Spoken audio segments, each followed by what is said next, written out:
Detective Mike Thompson stared at the numbers written on his office whiteboard. For 3 weeks, these mysterious sequences had appeared every night at different locations across the city. Each morning, a new set of numbers would be found written in blue chalk.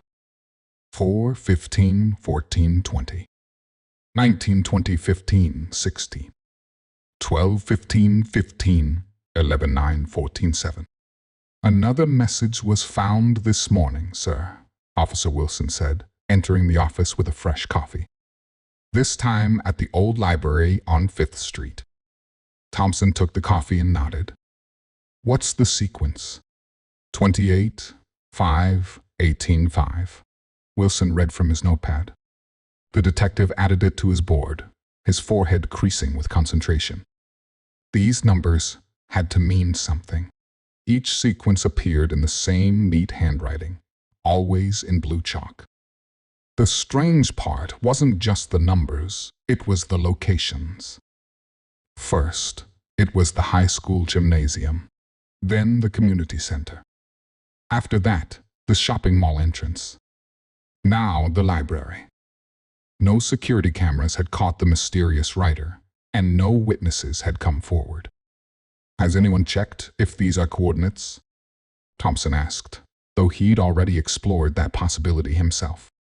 Yes, sir. Nothing matches up. We've tried everything: dates, phone numbers, addresses. Nothing makes sense. Thompson sipped his coffee, studying the pattern.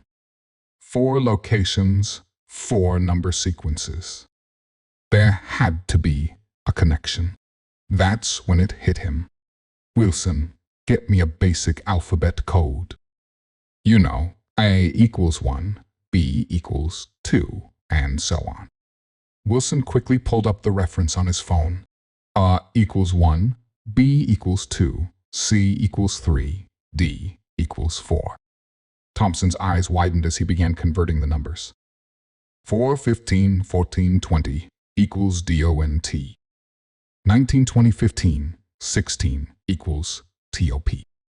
12, 15, 15, 11, 9, 14, 7 equals LOOK.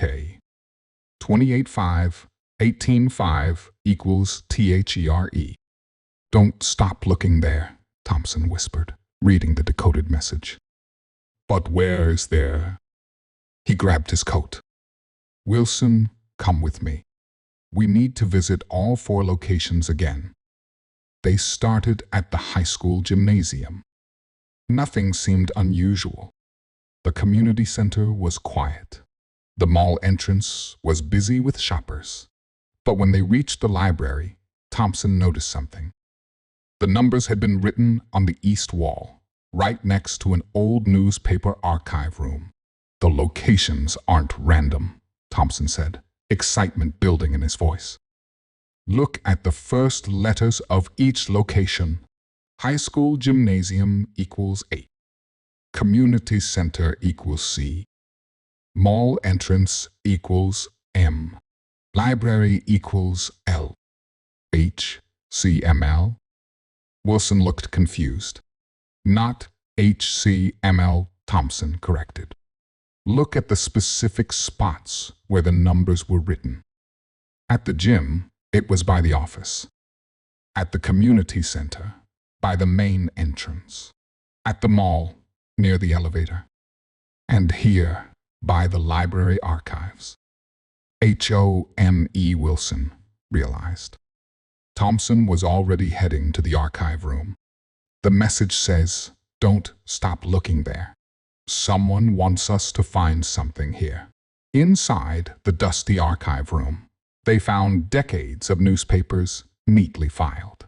But one section caught Thompson's eye, a box labeled HOME Construction Project 1985.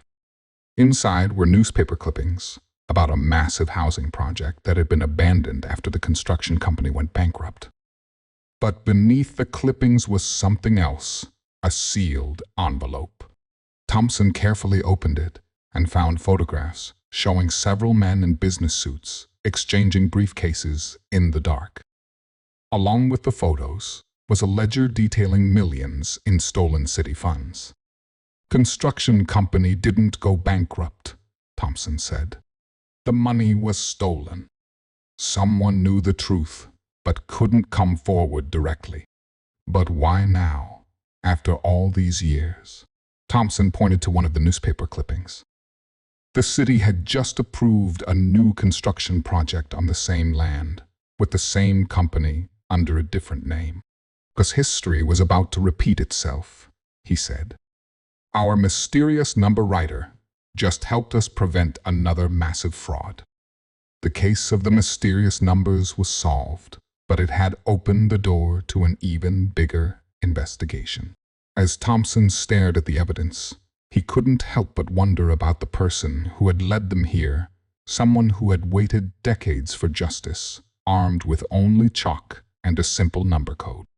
That night, one final message appeared outside the police station. 28, 114, 11. 25, 15, 21. Thompson smiled as he decoded it. THANKYU.